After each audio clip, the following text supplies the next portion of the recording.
بسم اللہ الرحمن الرحیم۔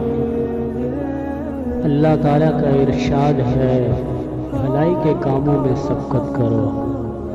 اللہ تعالیٰ نے فرمایا، اور تم اپنے رب کی مغفرت اور جنت کی طرف جلدی کرو جس کی چوڑائی آسمان و زمین ہے، وہ متقین کے لیے تیار کی گئی ہے۔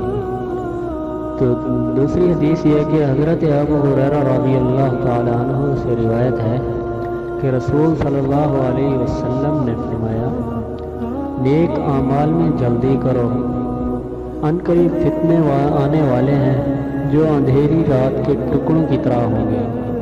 صبح کو آدمی مومن ہوگا اور شام کو کافر، اور شام کو مومن ہوگا اور صبح کو کافر۔ دنیا کے معمولی سامان کے بدلے اپنا ایمان بیچ ڈالے گا۔ تو بھائی، اگر ہماری ویڈیو اچھی لگی ہو تو ہمارے یوٹیوب چینل حدیث پاک کو سبسکرائب اور لائک شیئر ضرور کریں۔ شکریہ۔